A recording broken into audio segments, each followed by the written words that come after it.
नमस्कार, जय श्री कृष्णा। स्वागत है आपका मेरे एक और इस नए वीडियो में।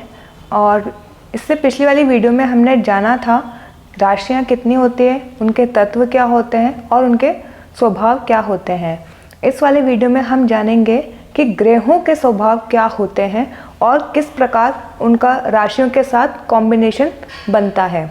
और इसी वीडियो में हम ये भी जानेंगे कि 9 के 9 जो ग्रह होते हैं उनकी कितनी दृष्टियाँ होती हैं। हर ग्रह की ज्योतिष में दृष्टियाँ बताई गई हैं। ज्योतिष में ग्रहों के स्वभाव बताए गए हैं, उनमें क्या एनर्जीज हैं और उनके क्या इफेक्ट प्रभाव जातक के जीवन में आते हैं, तो ये सब बताया गया है। ये सब हम जानेंगे तभी हम किसी भी कुंडली का प्रेडिक्शन निकाल पाएंगे कि वहाँ पे बैठा हुआ ग्रह किस राशि में है और उस राशि का क्या स्वभाव है और ग्रह का क्या स्वभाव है, क्या इफेक्ट है और क्या दृष्टि है, जिसकी वजह से उस जातक के पर्टिकुलर हाउस पे वहाँ से क्या प्रेडिक्शन निकल के आ रहा है, वहाँ से क्या जानने को मिल रहा है जातक के स्वयं के बारे में या जातक के स्पेसिफिक हाउस के उसके लाइफ के बारे में क्या समझ में आ रहा है। तो ये सब समझने के लिए ग्रह, राशि और ग्रहों की दृष्टि ये सब समझनी पड़ती है। जब एक बार इन चीज़ों का आपको ज्ञान हो जाएगा तब आप जब प्रेडिक्शन करेंगे तो आपका प्रेडिक्शन एक्यूरेसी पे जाएगा। अब जिस प्रकार राशियों का क्रम था, सीक्वेंस था 1 से लेकर 12 तक, उसी प्रकार ज्योतिष में ग्रहों का भी सीक्वेंस दिया गया है 1 से लेकर 9 तक। पहले नंबर पर जो ग्रह आता है वो है सूर्य ग्रह। पहला नंबर क्यों दिया गया है?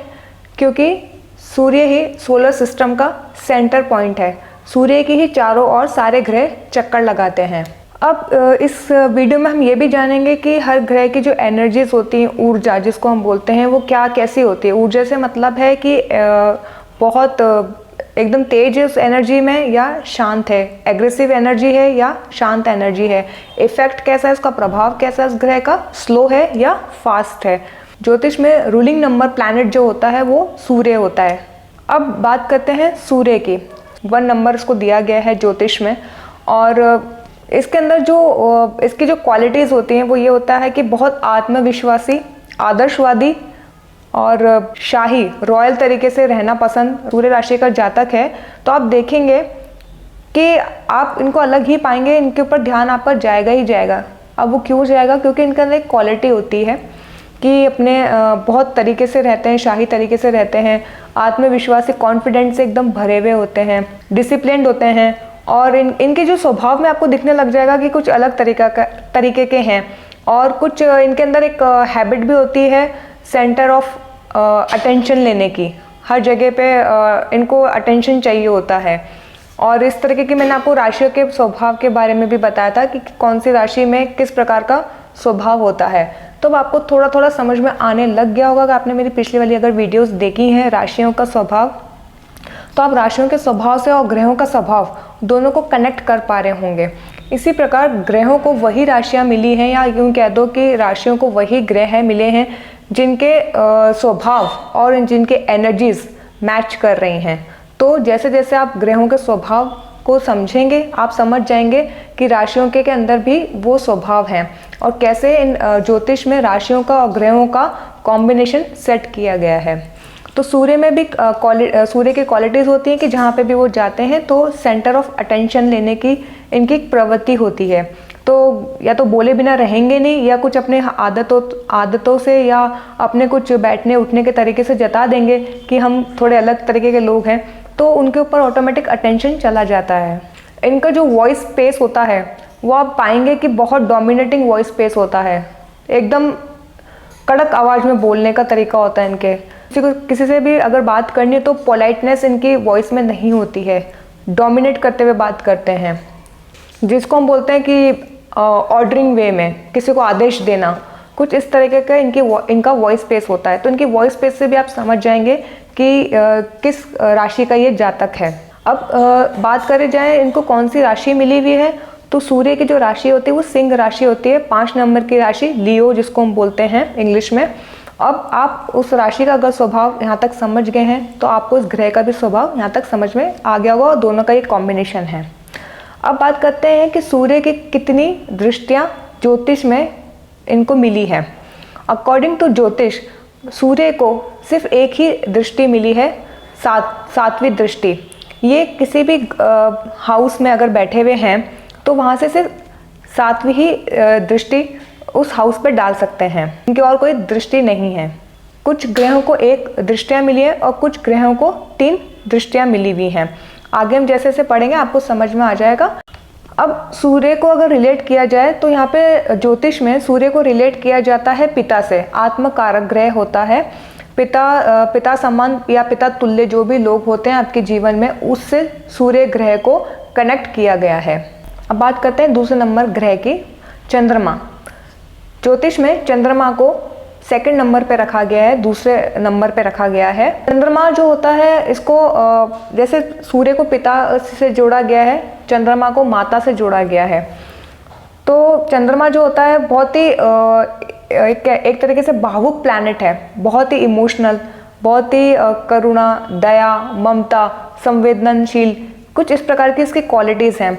चंद्रमा हमारा मन होता है और चंद्रमा की एक क्वालिटी होती है और डिसक्वालिटी होती है कि चंद्रमा 15 दिन बढ़ता है, 15 दिन में कम होना शुरू होता है।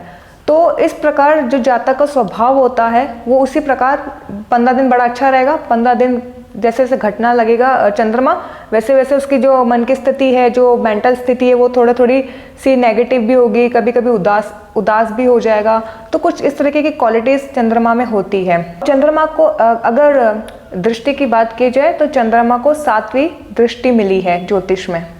अब तीसरे नंबर पे आता है गुरु, जुपिटर प्लैनेट। अब जुपिटर को जोड़ा गया है गुरु से, गुरु तुल्य लोगों से, जो भी शिक्षा देता है आपको, जो भी बहुत उम्र में बड़ा हो, बुजुर्ग हो, तो गुरु को उससे जोड़ा गया है। गुरु का जो स्वभाव है वो है धार्मिक, आदर्शवादी, आध्यात्मिक, इस तरह का गुरु प्लैनेट का स्वभाव है। अब इससे जुड़ी हुई जो राशियां हैं वो कौन सी राशियां हो गई, एक तो धनु राशि और एक 12 नंबर की राशि मीन राशि।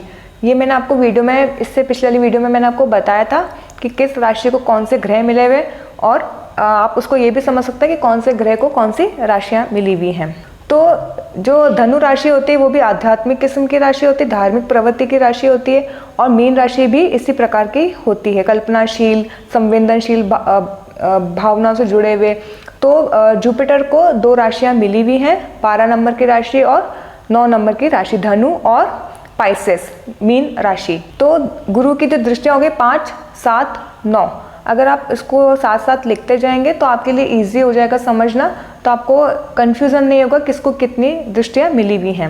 अब ज्योतिष में चौथे नंबर पे ग्रह जो आता है वो है राहु। अब मैंने इससे पिछले वाली वीडियो में ये भी बताया था कि राहु जो ग्रह है, लेकिन इसको कोई राशियाँ नहीं मिली है, और क्यों उसको राशि नहीं मिली उसका कारण भी मैंने बताया था, क्योंकि राहु और केतु दोनों ऐसे प्लैनेट हैं, छाया ग्रह जिसको बोलते हैं, शैडो प्लैनेट होते हैं, और इनको कोई भी राशि इसलिए नहीं मिली हुई क्योंकि इनका कोई भी फिजिकल बॉडी नहीं है, भौतिक स्वरूप नहीं है इनका। तो ये शैडो प्लैनेट की तरह काम करते हैं। इसका भी मैंने एक वीडियो में आई बटन में लिंक लगा दूंगी, उसमें मैंने इनके बारे में बताया है, तो आप वहाँ पे देख लेंगे तो आपको ईजी समझ में आ जाएगा कि इनको कोई भी राशियाँ क्यों नहीं मिली हैं। लेकिन ग्रह है तो ग्रह का इम्पैक्ट तो होगा ही होगा जातक की कुंडली में। अब इम्पैक्ट कैसे करते हैं, ये छाया ग्रह के तरह काम करते हैं, शैडो प्लैनेट की तरह काम करते हैं। शैडो क्या होती है, सपोज करो यहाँ पे अगर लाइट पड़ रही है और यहाँ पे अगर इसको ढक दिया जाए तो यहाँ पे शैडो आ जाएगी। उसी प्रकार अगर जिस भी ग्रह के साथ ये बैठेंगे उस पर छाया की तरह काम करेंगे, यानी कि उस ग्रह की ऊर्जा, उसका स्वभाव और उसके जो इफेक्ट पड़ने चाहिए जातक पे वो कम हो जाते हैं, क्योंकि एक तरह से ग्रहण का काम करते हैं। जैसे चंद्रमा ग्रहण, सूर्य ग्रहण, इस तरीके से ग्रहण का काम करते हैं, शैडो डाल के उसकी एनर्जी को, उसके इफेक्ट को कम कर देते हैं। तो कुछ इस प्रकार का राहु ग्रह का नेचर होता है। राहु की बात की जाए तो राहु एक इल्यूजन है, मायावी है, छलावा है, और बहुत महत्वाकांक्षी जो एम्बिशियस लोग होते हैं, जिनमें एम्बिशियस होती है बहुत कुछ करने की लाइफ में, बस उनको और जुनून होता है कि उसके अलावा उनको कुछ नहीं दिखता। कुछ इस टाइप का राहु का स्वभाव होता है, राहु के ट्रेट्स होते हैं। तो राहु ग्रह जहाँ पे भी जिस भी हाउस में बैठता है वहाँ पे इल्यूजन होता है, धोखा होता है, छलावा है, एम्बिशन जुड़े हुए होते हैं जातक के। वहाँ पे बात की जाएगा किसी भी रिलेशन से जोड़ने की, जैसे हम सूर्य, चंद्रमा, गुरु इनको जोड़ते हुए आ रहे हैं, पर राहु को और केतु को किसी से भी नहीं जोड़ा गया है रिलेशन में देखा जाए, क्योंकि एक शैडो प्लैनेट है।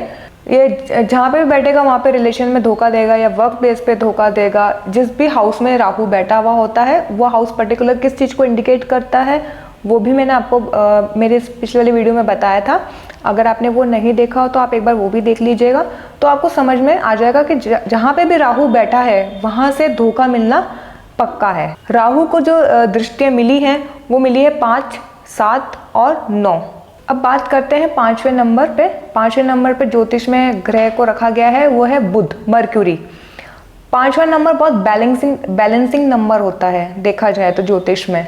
बुध ग्रह का जो स्वभाव होता है, बुध माने बुद्धि, ये सभी ग्रहों में से अगर देखा जाए तो ये बहुत ही एक इनोसेंट प्लैनेट है। ज्योतिष में इसको बाल्य अवस्था का भी प्लैनेट बोला गया है। बहुत ही इनोसेंट प्लैनेट होता है ये, बहुत ही इसको बहुत ज़्यादा मैच्योर प्लैनेट नहीं बोलेंगे, बहुत ज़्यादा इमेच्योर भी नहीं बोलेंगे, तो बीच का जो स्टेज होता है उस स्टेज पे ज्योतिष में इसको रखा गया है। और बुध को कनेक्ट किया गया है बुद्धिमानी से, चंचलता से, चतुरता से और विवेकशील बुद्धि से इसको कनेक्ट किया गया है।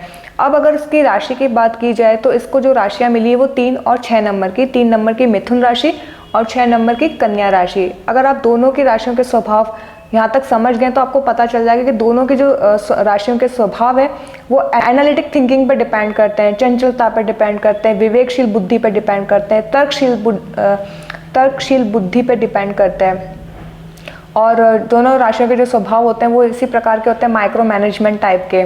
बहुत ही डीप एनालिटिक करने की जो पावर होती है उन राशियों के, मिथुन और कन्या राशि की, तो उनको, और बुध बुद्धि का है तो इन दोनों को आपस में से कनेक्ट किया गया है। अब बात करें कि बुध को किससे कनेक्ट किया गया रिलेशन में देखा जाए तो बुध को कनेक्ट किया जाता है कि बुआ हुई, मौसियाँ हुई, उन सब से कनेक्ट करके देखा जाता है। बुध को जो दृष्टि मिली हुई है ज्योतिष में वो सिर्फ 7वीं दृष्टि मिली हुई है। अब बात करते हैं 6 नंबर की राशि जो कि है वीनस, शुक्र को 6 नंबर ज्योतिष में दिया गया है। और 6 नंबर शुक्र का जो नेचर होता है एक ये है दैत्यों के गुरु, है ना। तो जैसे कि देवताओं के गुरु हो गए बृहस्पति, उसी प्रकार दैत्यों के गुरु हुए शुक्रदेव। अब शुक्र ग्रह का जो स्वभाव होता है वो होता है भोग, विलासिता, सुंदरता और मटेरियल चीज़ों को ओन करने का होता है। भोग, जितने भी इस दुनिया की जितनी भी मटेरियल चीज़ें, जो भी भोग विलासिता से, लग्जरी चीज़ों से जुड़ा हुआ है, जो भी कंफर्ट चीज़ों से जुड़ा हुआ है, उन चीज़ों का भोग करने की लालसा जातक में होती है। तो जहाँ पे भी शुक्र बैठा होता है उस हाउस से जातक की इच्छा जुड़ी हुई होती है, उसकी भोग विलासिता की इच्छाएं जुड़ी हुई होती है कि मैं लाइफ में इन चीज़ों का भोग करूँ, इन चीज़ों को अपने पास ओन करूँ, चीज़ों को खरीदूँ, मटेरियल चीज़ों को अपने पास रखूँ। इस तरह के कुछ इनके नेचर होता है। क्रिएटिव होते हैं, कला प्रिय होते हैं, बहुत ही डेकोरेटिव चीज़ें पसंद आती हैं। घर को भी आप देखेंगे तो बहुत डेकोरेटिव रखेंगे। जिस भी हाउस में बैठते हैं उस हाउस से रिलेटेड वहाँ पे चीज़ें इनके देखने को मिलेंगी कि कला, सौंदर्य हुआ, सुंदरता, भोग विलासिता, कंफर्ट जोन देखने को मिलेगा। अपने लाइफ में ऐसी चीज़ों को इकट्ठा करेंगे जो उनको बहुत ही आराम, बहुत ही इनको कंफर्ट दे। तो कुछ इस प्रकार का शुक्र का नेचर होता है। अब शुक्र के जो नेचर है उस अकॉर्डिंग इनको जो राशियाँ मिली वो 2 राशियाँ मिली हुई हैं। 2 राशियाँ मिली हैं, एक तो 2nd नंबर की राशि, दूसरे नंबर की राशि होती है वृषभ राशि और 7वें नंबर की तुला राशि। अब ये दोनों ही जो राशियाँ, इनके अंदर स्वभाव होता है कि ये मटेरियलिस्टिक होती हैं। और शुक्र ग्रह होता है वो कूटनीतिज्ञ ग्रह होता है, बहुत ही कहते हैं कि जिसको मैनिपुलेटिव माइंड जिसको बोलते हैं, डिप्लोमेसी जिसको हम बोलते हैं, उस तरह का इनका स्वभाव होता है। किसी के मुंह पे बुरे नहीं बनेंगे, किसी के मुंह पे बहुत भले नहीं बनेंगे और बड़ी चतुराई से या डिप्लोमेटिक तरीके से उस सिचुएशन से बाहर निकल लेंगे या उस सिचुएशन को सॉल्व कर देंगे। कुछ इस तरह का इनका कुछ नेचर होता है। किसी भी डिसीजन में, किसी भी परिस्थिति में ये कूटनीति लगाते हैं। तो तुला राशि वाले भी ऐसे ही होते हैं और जो वृषभ वाले भी होते हैं, इनको मटेरियल चीज़ें पसंद आती हैं, अपने जीवन में मटेरियल चीज़ों को भोग करना चाहते हैं। तो ये दोनों राशियाँ शुक्र ग्रह से जोड़ी गई हैं ज्योतिष में। शुक्र ग्रह को जो दृष्टि मिली है ज्योतिष में, वो सातवीं दृष्टि मिली है। ज्योतिष में शुक्र ग्रह को पत्नी का कारक माना गया है। अगर पति की बात करी जाए तो हम गुरु को देखेंगे, जुपिटर को, और पत्नी की बात करी जाए तो हम शुक्र को देखेंगे, और अगर माता की बात की जाए तो चंद्रमा, पिता की बात की जाए तो सूर्य। तो इस तरीके के रिलेशंस को ग्रहों के साथ जोड़ के देखा जाता है। अब 7वें नंबर पे केतु को रखा है। केतु ग्रह, केतु क्या, जैसे हमने भी राहु के बारे में जाना कि राहु बहुत मायावी होता है, छलावा होता है, महत्वाकांक्षी, इस तरह का नेचर होता है, इल्यूजन। तो अब केतु क्या है, केतु उसके अपोजिट है, क्योंकि केतु के पास धड़ है, सिर नहीं है, तो वो अपना दिमाग यूज़ नहीं कर सकता। तो उसके इंट्यूशंस पावर बहुत स्ट्रांग होते हैं, क्योंकि वो इस दुनिया में ज्ञान को खोजने में लगा रहता है कि बाहर क्या चल रहा है, क्योंकि वो देख नहीं सकता, सुन नहीं सकता, बोल नहीं सकता। तो जो भी वो अपनी पावर यूज़ करता है वो अपने भीतर से जानने की कोशिश करता है। जितना वो अपने भीतर से जानने की कोशिश करता है, उसका इंट्यूशन लेवल और स्ट्रांग होता जाता है। तो कुछ इस तरह का नेचर होता है। जहाँ पे भी केतु जहाँ पे भी जातक की कुंडली में केतु का प्लेसमेंट होता है, वहाँ पे डिटैचमेंट आता है। जहाँ पे भी केतु बैठ गया है वहाँ पे आपको डिटैच कर देगा उस हाउस से, उस रिलेशन से, या जो भी चीज़ें है उस हाउस से रिलेटेड, उन सभी चीज़ों से केतु डिटैच करता है। केतु को त्याग और मोक्ष का प्लैनेट भी कहा जाता है। जो मोक्ष की तरफ अगर लेके जाता है तो वो है केतु। त्याग करना अगर कोई सिखाता है तो वो है केतु। और केतु चालाक नहीं है, केतु अंदर से, भीतर से ज्ञान को ढूंढता है, बाहर क्या चल रहा है। तो बहुत ही अंतर्मुखी, कहते हैं उसको, अंतर्मुखी प्लैनेट है, जो अपने भीतर जाके मंथन से अपने ज्ञान को बाहर निकाल के लेके आता है। और वैराग्य का जो कारण होता है वो केतु है। वैराग्यपन जो जातक में आता है उसका रीज़न भी केतु ही होता है। जितना भी रहस्य है, रहस्य को जानने की इच्छा है, रहस्य में डूबने की इच्छा है, ये सब केतु प्लैनेट के गुण होते हैं। इसको रहस्य में बातें जानना, रहस्य में बातों को खोजना। जैसे कि मैंने आपको बताया कि राहु से कोई भी रिलेशन को नहीं जोड़ा गया, उसी प्रकार केतु को भी किसी रिलेशन से नहीं जोड़ा गया है। केतु का एक सिंपल सा चीज़ है वैराग्य भाव लाना, डिटैचमेंट लेके आना। अब बात करें जाए इनकी दृष्टि की, जिस प्रकार राहु को 5, 7, 9 दृष्टि मिली हुई, उसी प्रकार केतु को भी 5, 7, 9 दृष्टियां ज्योतिष में मिली हैं। अब 7वें के बाद आता है 8वां नंबर सैटर्न, शनि का। शनि ग्रह जो होता है 8वें नंबर पे, शनि ग्रह कर्म प्रधान ग्रह है। उनके लिए कर्म ही सब कुछ है। न्याय प्रिय ग्रह जिसको बोलते हैं, न्यायाधीश है, शनिदेव न्यायाधीश है। और शनि ग्रह का जो स्वभाव है वो है न्याय प्रिय स्वभाव, कर्म प्रधान स्वभाव, कर्म ही पूजा है, मेहनती, अनुशासित, और ये एक स्लो प्लैनेट है। बाकी ग्रहों के मुकाबले जो सैटर्न है वो स्लो प्लैनेट है। मैंने जैसे बताया कि सारे ग्रह सूर्य के चारों ओर चक्कर लगाते हैं, उसमें से सबसे स्लो प्लैनेट जो होता है वो शनि है, जो सूर्य की एक परिक्रमा पूरी करने में कम से कम लगभग 29.5 साल लगते हैं। और यानी कि अगर देखा जाए तो जातक की कुंडली में अगर जब शनि ग्रह का प्रभाव होता है कुंडली में, तो कम से कम एक राशि में शनि ग्रह 2.5 साल तक रहते हैं। शनि को एक ठंडा प्लैनेट कहा जाता है, कोल्ड प्लैनेट है, स्लो है, कोल्ड है। और अगर आप देखेंगे तो इनको जो राशियां मिली हुई, वो 2 राशियां मिली हुई, मकर राशि और कुंभ राशि। और दोनों राशियों का अगर स्वभाव देखा जाए तो एक प्रैक्टिकल राशि है, बिल्कुल उसको बिल्कुल उस राशि को बिल्कुल भावना से कोई मतलब नहीं है, वो प्रैक्टिकलिटी पे बात करती है। दूसरी हुई कुंभ राशि, जो कि समाज सुधारक टाइप के लोग होते हैं, जो समाज में बदलाव लाना चाहते हैं।